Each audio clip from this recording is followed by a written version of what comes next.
Alors Luc Carvounas, entendre le président de la République, la France va mieux. C'est ce qu'il ne cesse de répéter depuis quelques jours. Le chef de l'État d'ailleurs qui était hier à Rungis a persisté à affirmer que la situation de la France s'améliore, même si les Français ne le ressentent pas. Je vous propose de l'écouter lors de ce déplacement au micro d'Anissa El Jabri.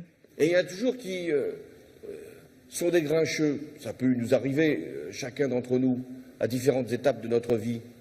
Il y a même une situation où on est grincheux par nécessité. Même quand ça va bien, on trouve que ça va mal. Alors Luc Carvounas, est-ce que les Français sont des grincheux ? Vous êtes dur avec moi, Valérie Gaz, parce qu'on a passé la première partie à présenter la problématique du 49.3, donc par rapport au spectacle institutionnel que et les politique Français qu'on vont peut-être renvoie. pas Et maintenant, on comprendre va très bien. disserter sur le ça va mieux en France.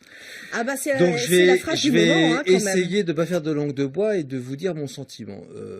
Si la question est est-ce que ça va mieux sur le plan macroéconomique, bah oui, il suffit de regarder les chiffres sur le pouvoir d'achat des ménages, sur la croissance, sur les investissements des entreprises. Oui, sur ce plan-là, ça va mieux.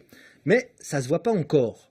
Et ça se C'est là ressent le pas. problème, ça ne se voit pas encore. J'insiste sur le encore, parce que moi, comme maire d'Alfortville, au travers des politiques publiques que j'essaye de porter, et notamment de ne pas augmenter depuis 4 ans les impôts locaux, parce que je fais attention au pouvoir d'achat de mes concitoyens, je me rends bien compte que pour eux, au quotidien, il y a des difficultés. Des difficultés structurelles, de recherche d'emploi, même si là encore, on a eu de très bons chiffres, les tout derniers qui sont arrivés. Ok, on va me les ramener à la masse générale de chômeurs sur le quinquennat, mais au moins, j'espère que l'inflexion, cette fois-ci, sera durable.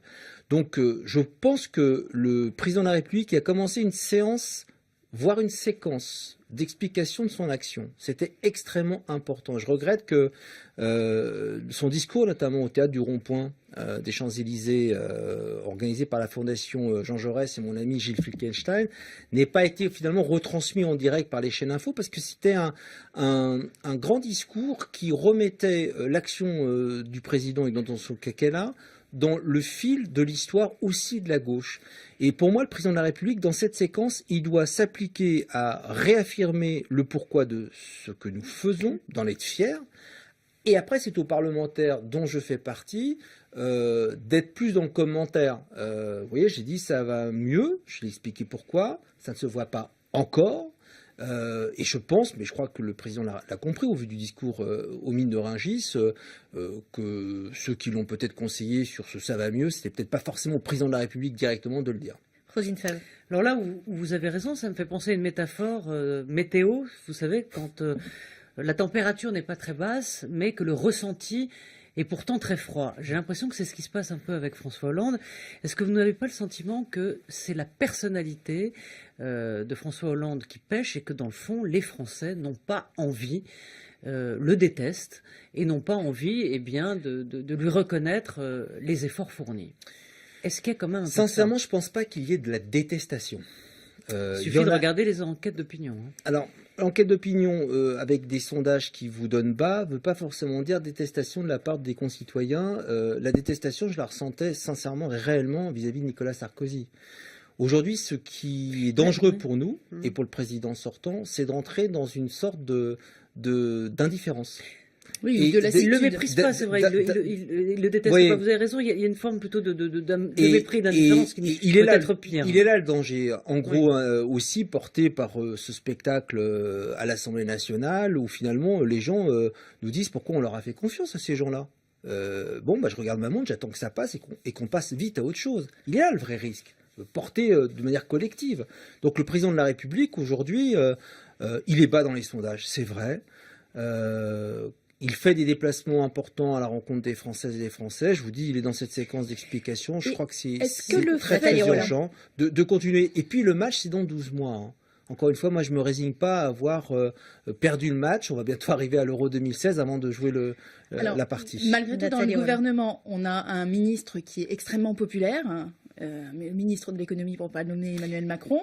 On dit aujourd'hui qu'il est longtemps apparu comme un rival de Valls, etc. Mais aujourd'hui, on dit qu'il y aurait une stratégie d'empêchement pour François Hollande avec ce ministre-là qui finalement mange un peu sur ses voix, ses suffrages, ses affiliés, ses sympathisants personnels, etc. Qu'est-ce que vous en pensez? Est-ce que Macron fait de l'ombre aujourd'hui à François Hollande? Macron, il est dans le gouvernement de Manuel Valls.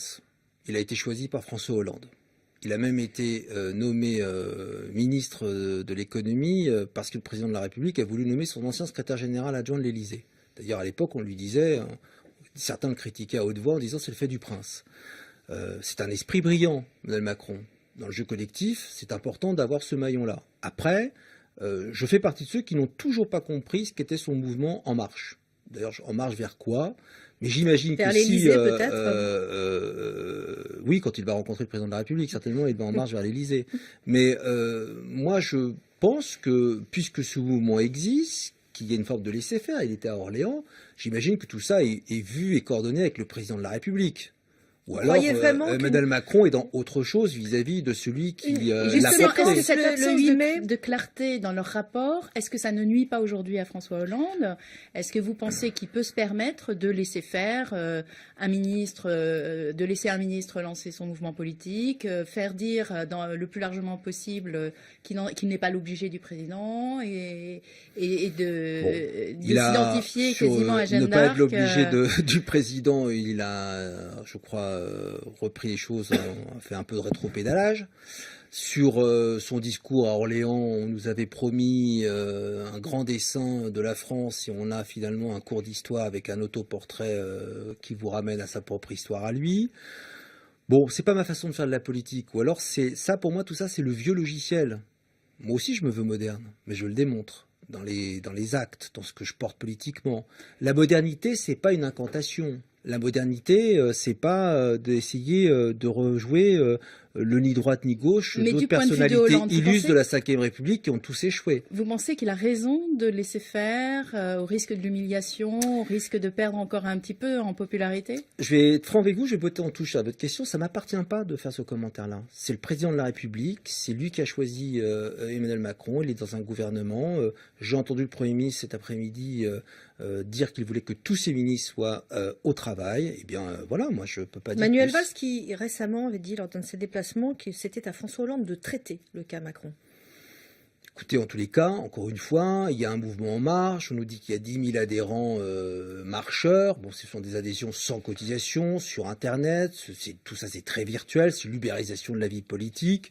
Emmanuel Macron est dans la vie politique française, on va dire, à la lumière depuis 18 mois. Il a décidé depuis 2 jours d'aller à la rencontre des Français, d'être dans le réel, ce que je fais au quotidien depuis 17 ans. Donc tant mieux si ça participe à la réélection de François Hollande. Il n'y a pas qu'une question de preuve. Moi, j'ai baigné dans mon histoire politique sur une question qui est pour moi extrêmement importante, qui est le rapport à la fidélité. Je suis aujourd'hui là où je suis, maire d'Alfortville, parce que j'ai rencontré un homme qui s'appelle René Rouquet, qui m'a fait confiance. Et je suis toujours resté à la place qui était la mienne avant de devenir à mon tour le maire d'Alfortville. Je pense qu'en politique, ce qui se perd beaucoup dans les repères totalement floutés désormais, c'est cette notion de loyauté et de fidélité. Oui. Enfin, certains vous diront qu'ils ont réussi en tuant le père, mais peu importe, c'était pas ma question. Vous disiez tout à l'heure que vous étiez dans le bureau de Manuel Valls, c'est un ami. Alors répondez-nous franchement et objectivement, est-ce que Manuel Valls est énervé par la macronite aiguë qu'il y a dans le pays? Je vais vous dire franchement, vous n'allez pas me croire encore une fois. Non mais vous n'allez pas me croire. Franchement, vous n'allez pas me croire, mais je vais vous dire en toute sincérité, tenter de nous convaincre. On n'en parle pas. Parce que pour nous, c'est pas un sujet. Pour moi, Emmanuel Macron, vous posez des questions, je vous réponds. Mais pour moi, c'est pas un sujet. Il est encore une fois. Mais pour lui non plus. Vous croyez qu'un instant, Emmanuel Macron et Manuel Valls, c'est la même histoire politique, la même trajectoire, les mêmes niveaux? Et justement, soyons un peu sérieux. Sans toute cette histoire, sans ce trajectoire politique, on a un ministre de l'économie qui sort un peu de nulle part et qui arrive à empiéter quand même sur le terrain de Manuel Valls. Il joue un peu sur le même créneau. Le terrain de Manuel Valls, c'est un peu dérangeant quand même pour Manuel Valls. Ça va vous faire sourire. Le terrain de Manuel Valls, c'est le terrain de François Hollande. Moi, je suis jalouse de Valérie Gasse. Hein. Ah bon? Je le dis tout fort. Bon. Mais non, Roselyne. Roselyne, c'est vous, mais là. C'est l'effet Macron. Ce n'est pas vrai. Désolé, ça. Non, mais encore une fois, le Premier ministre et tous les ministres appliquent la politique du président de la République. Ça s'appelle la Ve République, c'est la lettre de la Constitution française. On peut tous phosphorer et théoriser à qui est le meilleur d'entre tous. Le meilleur d'entre nous tous, il s'appelle François Hollande et moi je veux sa réélection en 2017. Et s'il n'est pas candidat, c'est lequel le meilleur d'entre tous ceux qui restent? Écoutez, C'est Manuel Valls, c'est Emmanuel Macron ou c'est Arnaud Montebourg qui a repointé le bout de son nez? Alors vous en parliez, lundi de Pentecôte, il sera au Mont-Beuvray. La semaine dernière, il était sur France 2 pour dire attention, je vais prendre mes responsabilités. Ça je vous suis inquiète? persuadé que dès que le président de la République dira officiellement qu'il est candidat, il nous a donné rendez-vous au mois de décembre, vous verrez le mouvement et l'élan qui se créera à la fois dans les territoires, les élus locaux, les élus nationaux, l'appareil politique du Parti socialiste, orchestré par Jean-Christophe Cambadélis. Après, on peut imaginer que grâce à Internet, on devient candidat à l'élection présidentielle. On peut imaginer que grâce à l'ascension d'un nom, on peut devenir candidat à l'élection présidentielle. Mais la réalité politique de ce pays, c'est qu'il faut non seulement une détermination comme celle du président sortant, il faut aussi un maillage territorial d'élus locaux qui vous soutiennent et un Parti socialiste fort et clair dans ses choix qui vous fasse la campagne. C'est ça la réalité d'une élection présidentielle et c'est la rencontre entre un peuple et un homme ou une femme, une élection présidentielle. Et Arnaud Montebourg, il ne peut pas remplir quelques-uns de ces critères. Bah écoutez, Arnaud Montebourg, j'attendrai de Un savoir ce qu'il va... maillage, il a quand même quelques soutiens, il sort Oui. pas de nulle part, il escalade le Mont-Beuvray tous les ans. Très bien, bah il c'est donc prend l'air des cimes. donc il a du souffle, mais c'est pas forcément la seule condition qui vous permette d'être élu. Il a eu candidat. 17% à la primaire, il a rallié un peu, il a un peu de... Non, Écoutez, moi il je n'est pas pense, plus dangereux qu'Emmanuel Macron. pense sincèrement et objectivement qu'il sera candidat à une primaire, voilà, qu'il va poser sa candidature. Mais moi je vous dis encore une fois que dans la primaire ou pas dans la primaire, le candidat du Parti socialiste sera, et je l'espère, François Hollande. Tout le reste, ce sont des théories orchestrées par ceux qui s'y voient déjà, comme disait l'autre, mais ça ne s'expliquera pas comme ça. C'est pas ça l'histoire qu'on va écrire tous ensemble avec François Hollande. Mais pardon, Roselyne. Arnaud Montebourg, est-ce que ça valait tout ce tintouin, je quitte la politique, je deviens un entrepreneur, pour finalement faire sa traversée du bac à sable, revenir et être candidat à la primaire? Coucou, voilà Montebourg.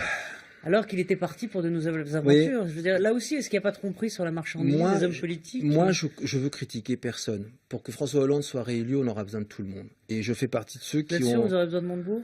On aura besoin de tout le monde. Quand on est aujourd'hui à chercher chaque voix les unes après les autres, j'en mettrai aucune dans un tiroir parce qu'on aura besoin de tout le monde. Et avoir besoin de tout le monde, c'est ne pas insulter l'avenir.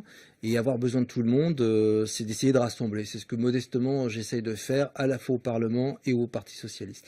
Vous avez été très critique sur EO la gauche, le mouvement lancé par Stéphane Le Foll de soutien au président de la République et de soutien au bilan du gouvernement. Pourquoi ces critiques? J'ai pas été critique. On m'a posé une question. On peut quand même.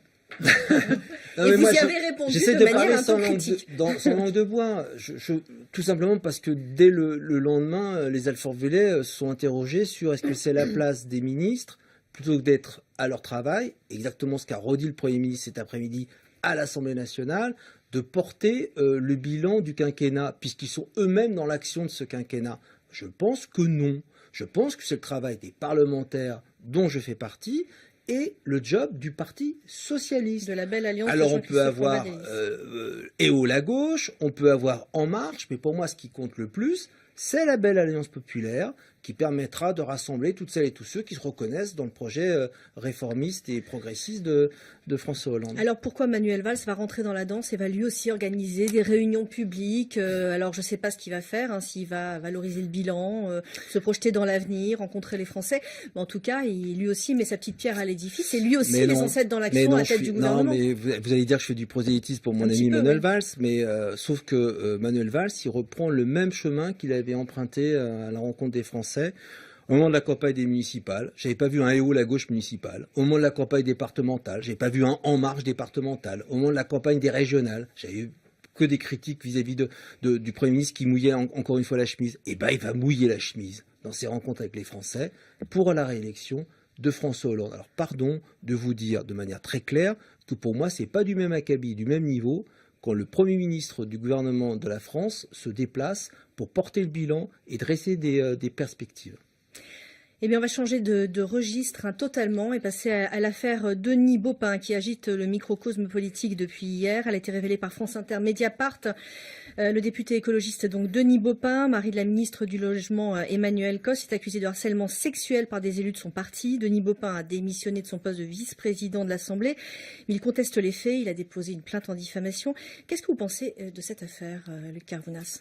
Déjà, si j'ai bien compris, le parquet ouvre une procédure. Donc maintenant, c'est la justice qui prend les choses en main. A priori, les faits sont prescrits. De toute façon, il s'agit Oui, mais d'une position morale qu'on pourrait avoir moi, sur ces je vais vous faire un faits-là. aveu. Je vais vous faire un aveu. Je suis pas juriste. Un vœu de conduite. Je fais de la politique. Et certes, il y a de la prescription, mais si les faits sont avérés, ils sont extrêmement graves. Et moi, je ne veux qu'on laisse jamais rien passer. Vous savez, il y a une semaine, j'ai été insulté dans la rue avec mon mari. J'ai porté plainte parce que dans ma vie, au quotidien, je ne laisse jamais rien passer. Et je veux que pour les femmes qui se font agresser sexuellement, moralement, ou pour les hommes qui peuvent être dans ces conditions-là, de rien laisser passer. Il faut que ce soit clair. Il n'y a pas d'omerta sur ces questions-là. C'est pour ça que l'opprobre public est peut-être la principale sanction en l'absence de possibilité de sanction. Non, mais déjà, judiciaire. moi, je constate que le président de l'Assemblée nationale, Claude Barthelone, a demandé à son vice-président de prendre ses responsabilités en démissionnant. Premier acte. Deuxième acte, moi, je vois une forme de boomerang vis-à-vis d'Emma Cos, et je ne voudrais pas que, in fine, ce soit elle qui soit finalement regardée, critiquée, ou combien même celle qui... C'est elle qui est visée dans cette histoire, d'après vous? Non, je ne le crois pas, mais vous savez comment sont les gens, la nature humaine, pourquoi si elle savait, ou pourquoi même ces personnes, ces collègues élus qui ont porté plainte ou qui révèlent les choses, pourquoi maintenant ça? Moi, je suis pas dans ça. Moi, je dis aujourd'hui, si les faits sont avérés, ils sont extrêmement graves, il faudra que ce soit sanctionné sur tous les plans. Vous parliez d'omerta tout à l'heure. Il y a quelqu'un qui dénonce cette omerta, c'est Delphine Batho. Je vous propose de l'écouter. Elle est au micro de Nannissa El Jabri tout à l'heure à l'Assemblée. Maintenant, il faut faire le grand ménage. Il faut aller jusqu'au bout pour mettre fin à ce système. Aucun parti n'échappe à une forme de complicité avec cette omerta. Il y a un ministre aujourd'hui qui est mis en cause, qui doit à tout le moins s'expliquer, présenter des excuses. Voilà, il faut que ça s'arrête partout et pour tout le monde. Alors Delphine Batho fait explicitement référence à Michel Sapin, qui a été aussi accusé d'avoir des comportements sexistes auprès de journalistes. Il y avait une tribune dans Libération l'année dernière des journalistes femmes politiques qui se plaignaient certains comportements. Je tiens à préciser que par rapport au livre qui est sorti récemment, oui, les faits rapportés dans le livre n'étaient pas exactement ceux, mais enfin, pas les mêmes. Voilà. Michel Sapin a été mis en cause. Est-ce qu'il faut aussi aller moi, je suis un peu je connais pas ce dossier-là, mais je suis très surpris finalement que Delphine Batho, qui a été très silencieuse tous ces derniers mois, sorte sur un sujet comme celui-là. C'est une femme, c'est normal qu'elle sorte là-dessus. Une femme politique, en venant, qui a été sortie du gouvernement. En venant vous rejoindre, j'écoutais à la radio son interview et vos confrères lui demandaient mais vous avez des faits avérés? Elle dit bah non. Donc il faut aussi être extrêmement prudent parce que c'est pas tout de jeter des noms en pâture. Sur ce qui se passe avec Denis Baupin, vous avez 8 témoignages qui ont l'air d'être assez fouillés. Là, ce qui est en train de se passer avec Delphine Batho, on est dans autre chose. Et là, je suis en droit même de me demander si on n'est pas dans du règlement de compte. Mais si, là aussi, les faits étaient avérés, mais il faut des témoins. Donc, je comprends pas en fait ce que fait Delphine. Et là aussi, c'est pas à son niveau. C'est une femme extrêmement brillante. Moi, je préfère l'entendre prendre des positions politiques fortes que d'être dans ce type de pointage du doigt. Non, mais c'est sans doute pas par hasard que ce soit des femmes ELV qui se soient exprimées publiquement. Elles sont plus courageuses, elles sont plus émancipées que la moyenne en politique. Si vous le dites, en tous les cas, moi j'espère que toutes les femmes qui nous écoutent, en tout cas que les langues se délient. Moi je crois à notre société d'aujourd'hui. Le mot de la fin, Luc Carvounas, parce qu'on est déjà arrivé à la fin de Mardi Politique.